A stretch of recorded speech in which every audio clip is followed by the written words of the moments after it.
नमस्कार, मैं आयुषी बलोत्रा। आप जुड़ चुके हैं द जेके पेजेस के साथ। आज हम सुंजवा चाटा में हैं। यहाँ पे एक ऐसे व्यक्ति हैं जिनके साथ हादसा हुआ था। वो पीडीडी डिपार्टमेंट में एक वर्कर थे, कैजुअल लेबर में। आइए हम जानते हैं उनकी दुख भरी कहानी, उनके साथ क्या हुआ था।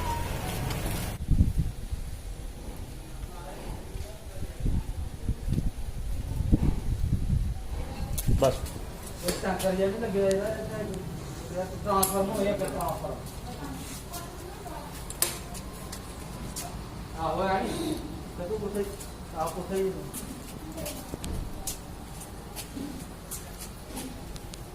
ना कराने का तू पसंद नहीं बुरा नहीं करता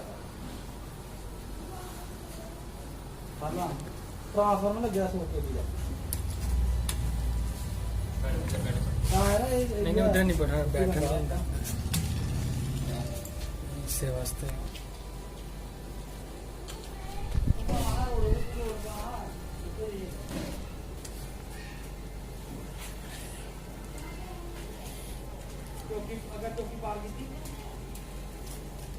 मास्क का चाहिए।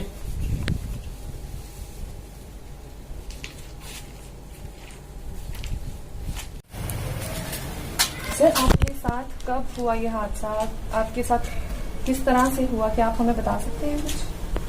पहले तो मैं आपका शुक्रिया अदा करना चाहता हूँ कि आपका शुक्रिया जी। मेरा नाम फरीद अहमद है, मैं सुजमा चाटा में रहता हूँ। तो मैं पीडीडी नीड बेस्ड वर्कर में काम करता हूँ। सुजमा एरिया में मेरी ड्यूटी है।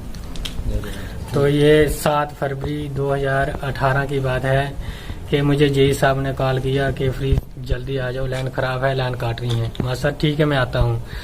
तो मैं आधे घंटे तक पहुँच गया उधर। मौके पे पहुँच के तो जेई साहब को फ़ोन किया, सर मैं मौके पे पहुँच गया हूँ, अब क्या करना बोल रहा है। मैंने शट डाउन लिया है कि आप पोल पे चढ़ो, चढ़ के तो तार काटो। ठीक है सर, मैं काट के नीचे उतर के बताता हूँ आपको। तो मैं किसी के घर गया, सीढ़ी लाई पोल के साथ। तो मैं दोबारा जेई साहब को फ़ोन किया, मैं सर मैं अब चढ़ूँ। बोल रहा अभी तक आप चढ़े नहीं हो, मैंने शट डाउन लिया है। लेकिन शट डाउन नहीं लिया था उसने। तो मैं पोल के ऊपर चढ़ा, जैसे मैं तार काटने की कोशिश की तो मुझे करंट लग गया।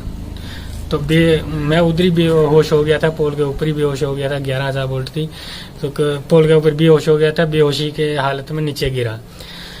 तो नीचे गिरा, मुझे कोई पता नहीं फिर कैसे गिरा, मैं किसने उठाया मुझे, किसने नहीं उठाया। तो तब तक मुझे ले गए डीएमसी लुधियाना में। और जब ठीक 4 दिन के बाद मुझे उधर होश आया, 4 दिन के बाद तो लुधियाना में पहुंच के 1 महीना तो 10 दिन में डीएमसी लुधियाना में उधर रहा। तो उधर मेरा खर्चा आ गया 9 लाख रुपया, 1 महीना 10 दिन का। तो पैसे की वजह से हम कम से होने की वजह से आ गए हम जम्मू भी 8-9 महीने रहा उधर। तो जम्मू भी 8-9 लाख रुपया मेरा खर्चा हो चुका। मतलब लगभग मेरा आज तक 25 लाख रुपया मेरा खर्चा हो चुका है। अभी 3 ऑपरेशन और हैं मेरे, 2 अमृतसर में होंगे, 1 दिल्ली में होगा। आपको आपके पीडीडी डिपार्टमेंट द्वारा क्या मदद मिली है अभी तक? देखिए उस टाइम जब मैं शुरू में लगी थी, मैं 2 लाख रुपया दिया था डिपार्टमेंट ने मुझे। उसके बाद आज तक कोई फोन, कोई कॉल, कुछ नहीं मेरा, मतलब कोई नहीं आया मेरे पास पता लेने मेरा, चाहे फरीद मर गया है, जिंदा है या नहीं है, कुछ नहीं आया। फरीद जी, आपको सरकार द्वारा भी कोई मदद नहीं मिली गई? देखिए सरकार की तरफ से कोई मदद, 1 रुपया भी हमें कोई मदद नहीं की। जब हमारा कुलविंदर गुप्ता जी एमएलए था तो पापा हमारे और भी बंदे गए कुलविंदर गुप्ता के पास, तो ऐसे ऐसे हमारे लड़के के साथ हो गया, कुछ मदद करें। उन्होंने तो साफ लफ्जों में बता दिया कि हमारे ऐसे बंदों के हाथ में कुछ नहीं है। तो उस टाइम हमारा निर्मल सिंह जी पावर मिनिस्टर थे, उसके पास भी गए तो उसने भी ऐसे बोल दिया कि हमारे हाथ में कुछ नहीं है। तो उन्होंने तो डायरेक्टली बोल दिया हमारे हाथ में कुछ नहीं है। लेकिन इससे बहुत सवाल उठते हैं। देखिए मिनिस्टर बनते ही क्यों हैं? सिर्फ एक सवाल ये भी उठता है कि सिर्फ जनता को बेवकूफ बनाने के लिए मिनिस्टर बनते हो आप। अच्छा, तो आप ये बताइए आपके घर का रोजगार क्या चल रहा है इस वक्त? आप के अलावा कोई और है इस घर में कमाने वाला? देखिए, हमारे घर में कोई मैं ही था सिर्फ कमाने वाला। पापा है, शुगर पेशेंट है, माँ है, वो भी बूढ़ी है। कोई साधन है नहीं, बस यही है कि लोग आते हैं, कोई राशन दे जाता है, कोई पैसे दे जाता है, बस। और हमारे घर में कोई साधन नहीं है, क्योंकि मैं चल भी नहीं सकता। आज तक 2-2.5-3 साल हो गए मेरे लगे हुए। ये इसके सारे चलता हूँ मैं इधर से लेकर रोड तक, उसके बाद दोबारा इधर आके बैठ जाता हूँ, चाहे ये कुर्सी जाने चाहे वो गाड़ी जाने, बस ये। और कुछ नहीं मैं चल सकता, मेरे से कुछ नहीं चलता। और आपने सुना इनकी दुख भरी कहानी के बारे में। अब हम सरकार से यही उम्मीद कर सकते हैं कि वो लोगों आम जनता की मदद करे। इस तरह कैसे चलेगा अगर आम जनता ही सुरक्षित नहीं है, आम जनता की ही मदद नहीं कर सकती सरकार, तो झूठे वादे किस लिए? आइए अब जानते हैं पीडीडी डिपार्टमेंट के प्रेसिडेंट कैजुअल लेबर के, उनसे जानते हैं वो इनकी किस तरह से मदद करते हैं।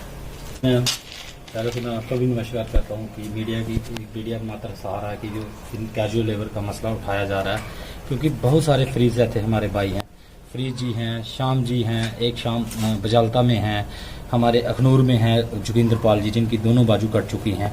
ऐसे बुआ देता जी, बहुत सारे साथी हैं। लेकिन जब इनको काम पड़े डिपार्टमेंट को, ये दिन रात लोगों की सेवा करते हैं, काम जब करते हैं बड़े अच्छे लगते हैं।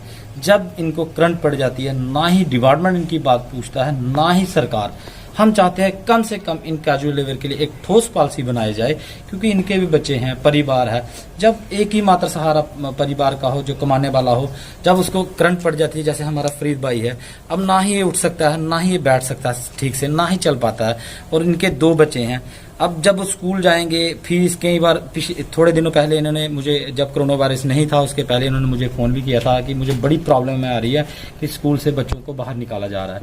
तो अगर इनको गवर्नमेंट इनकी कोई पॉलिसी बनाती, इनके लिए कोई फंड जो डिपार्टमेंट की तरफ देना चाहिए, डिपार्टमेंट के आला अफसरों ने आगे बढ़ के आना चाहिए। क्योंकि हम लोग, जब हमें ऑफिसर लोग काम हमसे लेते हैं तो हम दिन रात आगे बढ़ के आते हैं, तो लेकिन उन्होंने 10 कदम आगे आना चाहिए, लेकिन वो 10 कदम पीछे जाते हैं।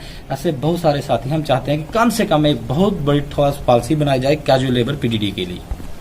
ये जिस तरह से आपने बताया, आपने इनका जिक्र किया, आपने और भी 2-3 वाकयात का जिक्र किया है, उसी तरह से आप बता सकते हैं कि उनके साथ पीडीडी डिपार्टमेंट जो है वो किस तरह की मदद करता है?